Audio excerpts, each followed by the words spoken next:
when I was in college, I had a subscription to a magazine called Hands-On Electronics. And it later became Popular Electronics, and mostly I got it because of a antique radio column done by Mark Ellis. But it had other projects and such. You could do sliding bar antique radio, triac testers, power supplies, the list goes on. But the one thing that caught my eye back in around late '88 was this article, or this ad I should say.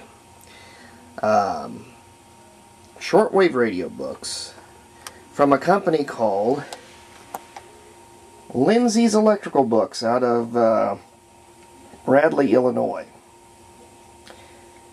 And I had a couple of friends who wanted to get something for my birthday, and I said, get me a catalog and let me see what kind of books they have. So, here's an example of one of his old catalogs. This is much later, it's in the mid-90s, but it gave you everything you wanted to ever know about electricity, about molding, making, heck, you could make your own liquor. You could, they had things about very bad taste, just all sorts of different little books. But one of them that they had, and what caught my attention, was in the ad itself from 1988. It was this radio.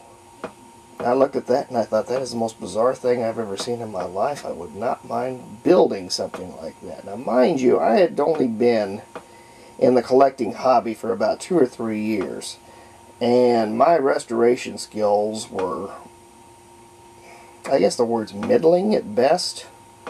Wasn't very good. So building something like that, well, forget it. But I still wanted to see the book. Well, eventually he did produce one. This is called a Twinplex, and it was in 1934's or 35's. The circuit itself was in 34. Shortwave Craft magazine.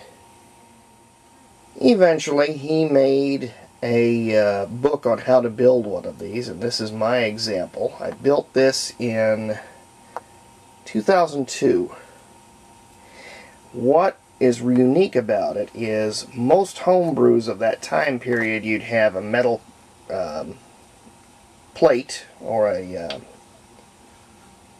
can't think of the word right off the top of my head, but a sheet of metal for the main control panel, and then it was usually wood. This one, somebody had come up with in the mid-30s.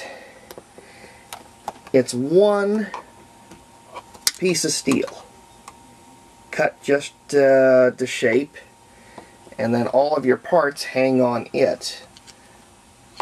And this one, he showed you exactly how to do it. There wasn't much, there's not much to this radio is what's amazing about it. There's just only a few parts, and I'll be showing you here shortly what's involved with that.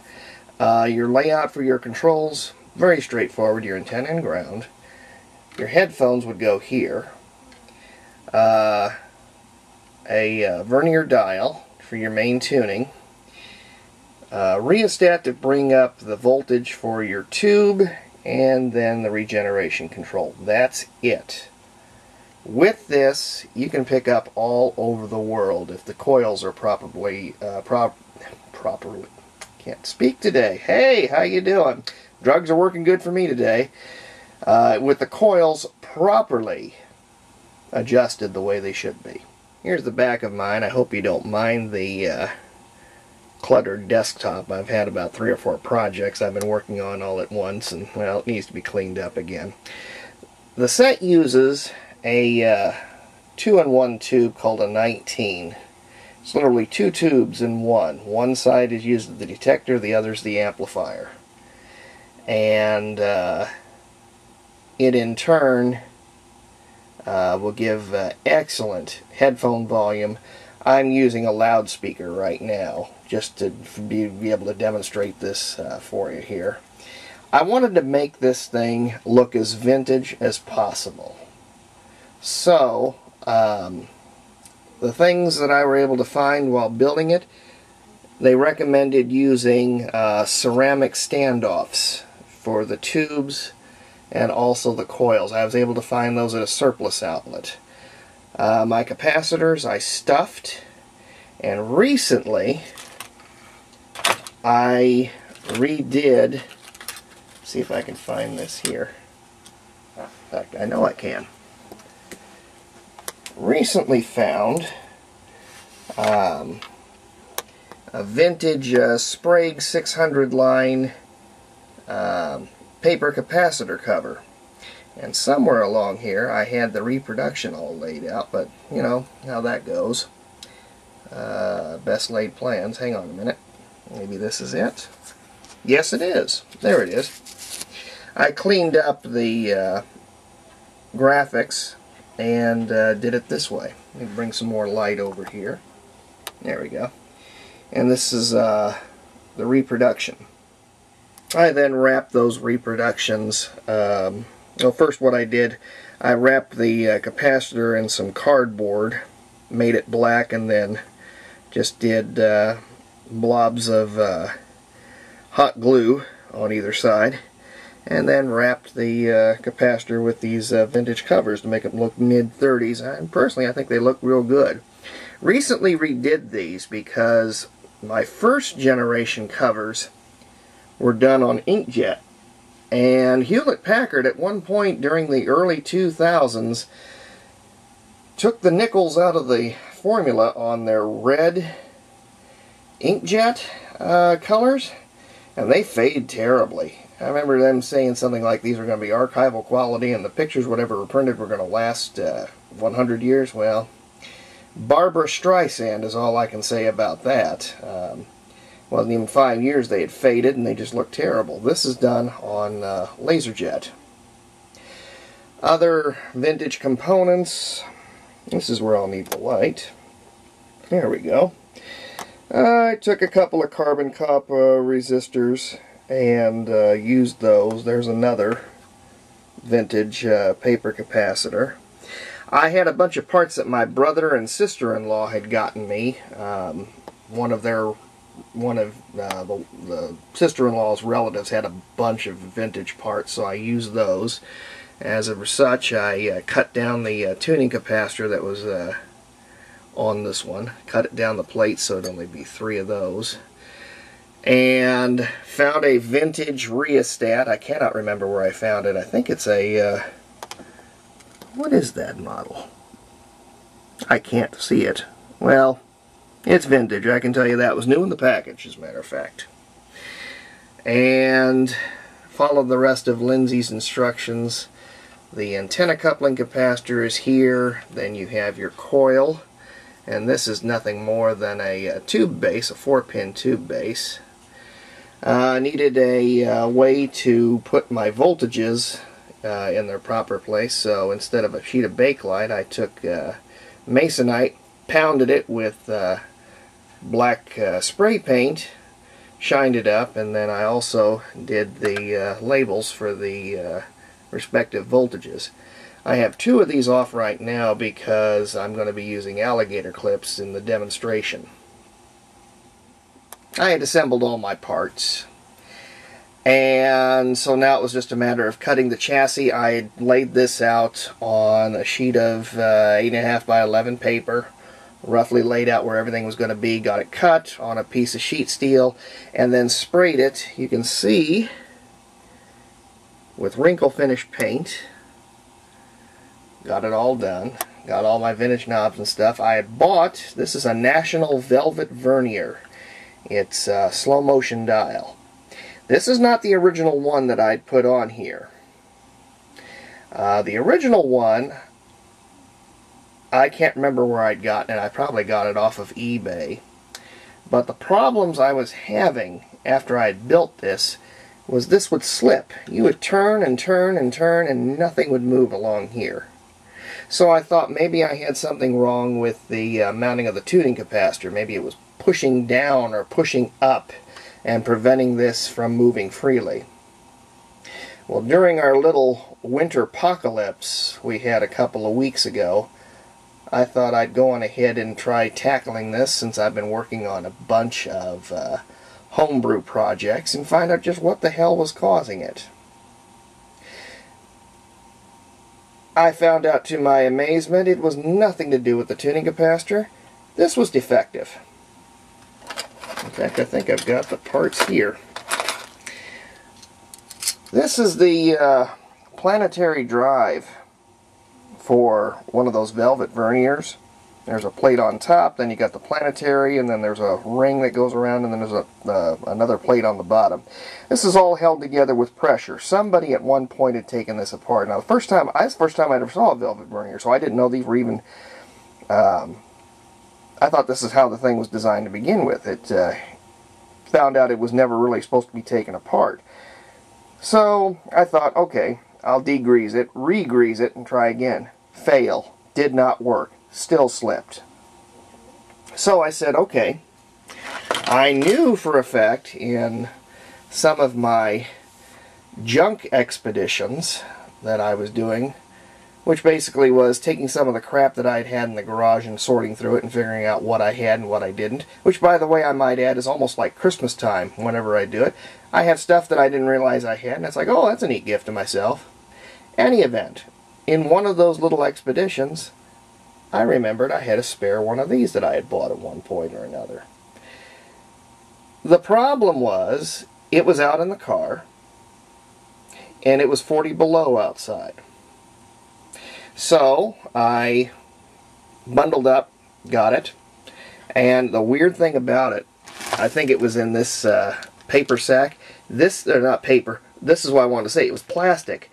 It was so cold, this acted just like a paper sack. It was really strange. But in any event, I'm digressing here.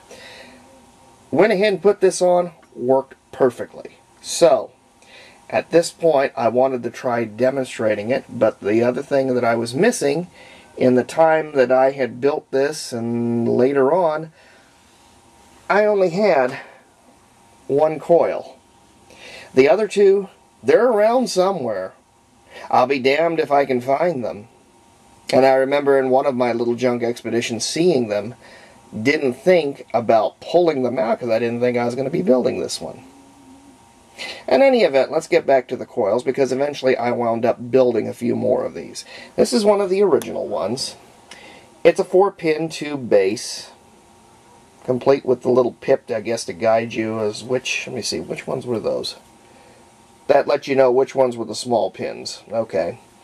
And I followed a book done by C.F. Rocky called Secrets of Regenerative Circuits, and what he recommended and how he used to make his coils was, instead of cutting a little, or drilling a little hole up here at the top and then on the bottom and then winding your stuff in between, he would just cut a big notch into the side of the base. And this makes things a hell of a lot easier, because eventually you've got to adjust this tickler coil to make the regeneration smooth as possible. And having this notch in between, wide open space, easy to thread your wire through. And then it's just a matter of wiring it up here in the middle. Now you might notice, what's this all about? That is for the tickler coil. I usually make it easy on myself. I leave one piece upward about here, leave a little slack, and as I adjust it, then I just wrap it around. Instead of having to solder through the pin over and over again, just put it in here and then it's all done. So, this one is, I believe, I gotta think about this one. I believe it's the 49 meter band well into the 20 meter band, what this one will do. And then what I've got on here, I bought a new set of bases, and I went ahead and wound this one. This one is the 80 meter band to the 49 meter band. And I went ahead and for this one I made a label for it. I'll make a label for the other one now that I just finally figured out what range it does. I designed it after the Raytheon Ever-Ready tube logo, just to give it a little pizzazz. And it's got the same range meters and such that you'd see on the plug-in coils of the day that you could buy professionally. And all that is just Radio Shack magnet wire with a coat of nail polish. Looks rough. There's been a couple of times where I've had to loosen them and retighten them just to get everything where they need to be. But now, because of the simple amalgamation of parts, I'm able to pick up places that normally I would have thought I would have to have a nice fancy superhet radio to do with it. I have my Cliff Dweller shortwave antenna up there in the radio room. That'll have to be a separate video by itself. It's a big long wire antenna. I've got it hooked up here. I've got the batteries. I got 10 9-volts for 90 volts. I have a couple of C cells for the filament. And I've got a little Radio Shack monitor speaker in place of the headphones. I'm going to go on ahead and set this up here. Since the time of day is just right for signals on the 49 meter band and higher, we'll start with this one. This will do amateurs as well. I get to demonstrate this. I've had to do this video a couple of times, so I keep forgetting about a couple of things. About sensitivity and a few other things about working this thing. I'm still kind of getting the hang of it. Okay, so without further ado, we got to fire it up. Regeneration controls down at the bottom. This is off. Now, you wonder why this is so cattywampus? Well, and it's pointing that way. What I've done is, and in the book they even recommend this, that you figure out where 2 volts is, because I've got 3 volts coming out of those batteries. Take a meter, and then where you figure out where 2 volts is coming out, you mark it on the panel. Well, in this case, I made it to where this knob points straight up, and that's 2 volts. So, this is ready to go. Let's bring it up. There we go. 2 volts is now flowing through the 19, and to know we've got it, you can hear the solid pong-pong coming out of it. Let me make sure that I've got this monitor speaker ready to go. We're connected. We're all set. Bring up the regeneration. That's one other objection that on this receiver that I think I would change later. CF Rocky did not like pots.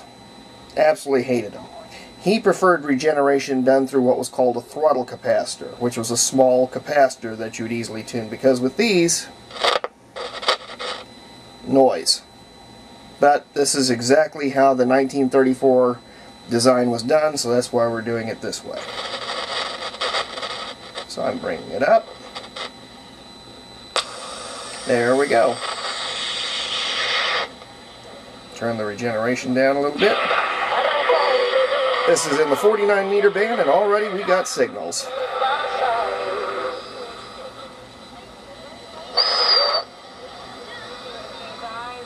Some of the people that I've encountered over the course of the last few years. It amazes me. There's probably only 20 parts that I could count on my fingers that make this radio. 20 parts. And with those 20 parts, I'm able to pull in signals almost as good as a superhet. It's just simply amazing. It's a testament to how well these things were designed. He says, now I've got you here. You figure it out. He says, no, I've given you the proof that you would desire this.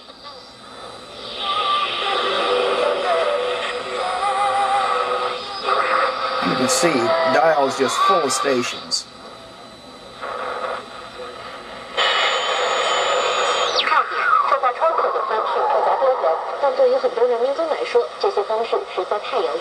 Chinese.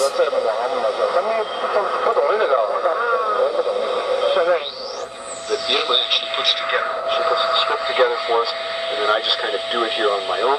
But we ask her to come over on Sundays, and she does. She brings over all this stuff, and you can help get your stuff here, but you have to send your stuff to us. We have postcards, we have email messages. See who this is? Post Office Box 6240, Havana, Cuba. That's P.O. Box Radio Havana, Cuba. 6240, Havana, Cuba. Our email address is radiohec@ennet.cu. We'll give you the addresses again a little bit later on in the program toward the end, so you can write to us, because without your letters, your email messages, your postcards, your correspondence.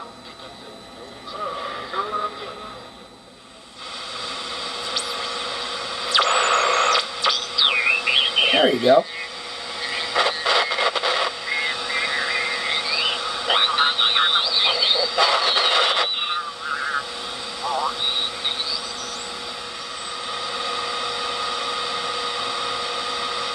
Yeah, who is that?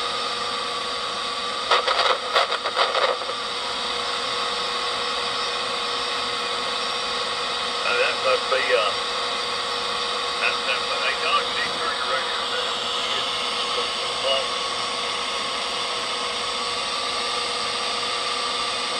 Yeah, I've been over to the mount, man. We've, he got to the point where he don't pay anybody any attention. Let me see if I can get somebody else who's just a little weak.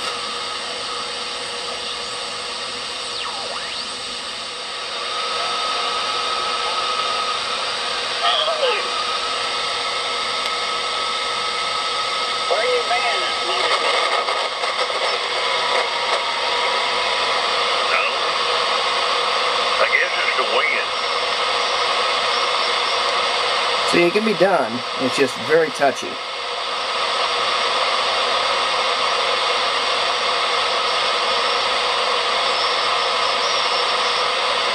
And I'm only getting one half of the conversation. Yeah, he wanted to know if it was true that they had carded you from the grocery store. And that's the first I heard of.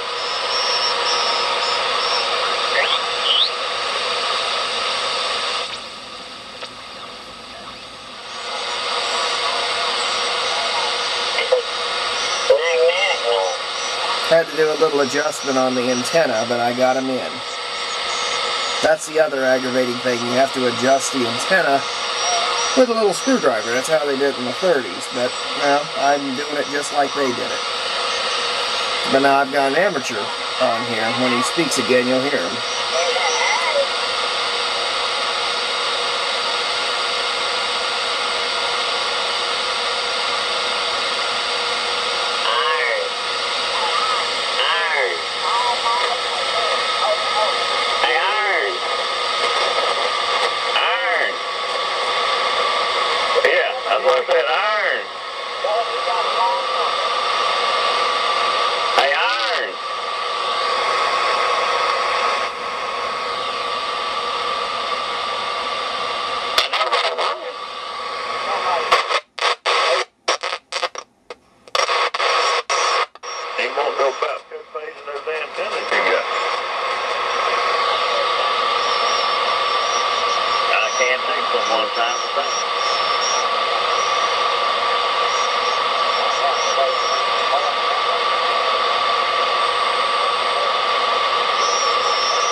That's pretty much it.